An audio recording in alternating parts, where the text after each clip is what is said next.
Bună dragi urmăritori! Bun venit pe canalul nostru! Te afli la adresa potrivită, unde poți accesa instantaneu cele mai recente știri. Dimineața era tăcută în casa familiei lui Halil Ibrahim, un calm încordat pătrunzând prin ferestre în timp ce toată lumea aștepta un semn, un cuvânt, ceva care să rupă nodul din piept.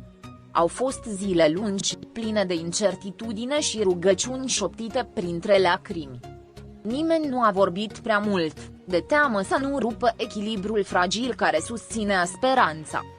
Cu toate acestea, în acea dimineață telefonul a sunat cu o vibrație diferită, de parcă ar fi purtat o promisiune mult așteptată.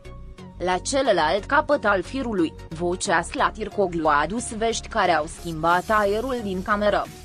Cuvintele Slatircoglu au venit ca o respirație caldă în mijlocul iernii, blânde, dar încărcate de emoție.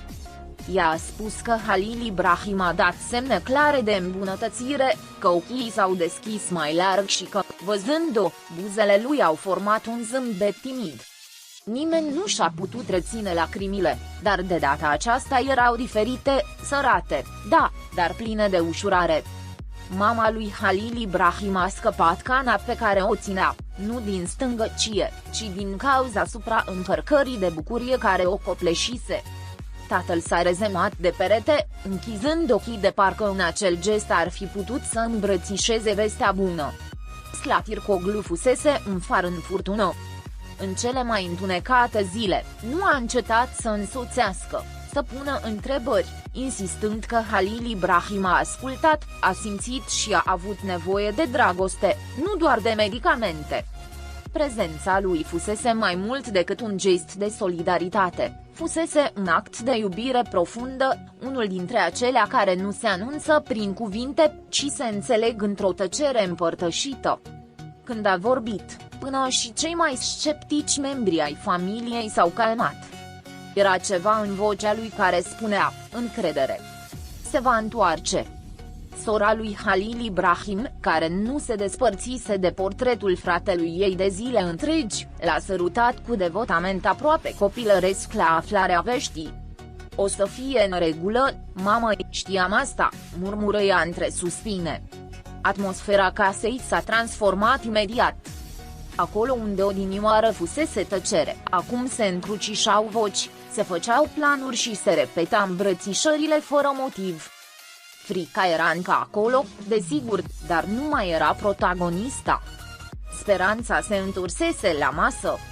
Florile care până atunci fuseseră ofilite pe raft păreau să-și recapete culoarea. Parcă totul răspundea la știrile lui Slatircoglu, chiar și cerul, care s-a limpezit după zile de cenușiu persistent. Familia a vrut să cunoască fiecare detaliu. Cum fusese momentul, ce spusese Halil Ibrahim, ce simțise. Slatircoglu a spus cu umilință că a simțit o legătură profundă, de parcă ar fi știut că toată lumea este cu el. Ochii ei au spus mai mult decât orice cuvânt, a spus ea, și toată lumea a crezut-o. Atunci au înțeles că relația dintre Slatircoglu și Halil Ibrahim transcende orice legătură publică sau artistică.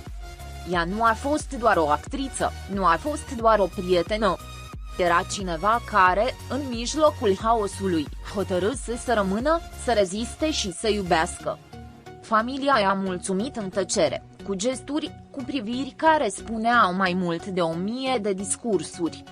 Într-un fel, au simțit că Halil Ibrahim le-a trimis acel dar, că, chiar și în fragilitatea lui, a continuat să aibă grijă de ei pe toți.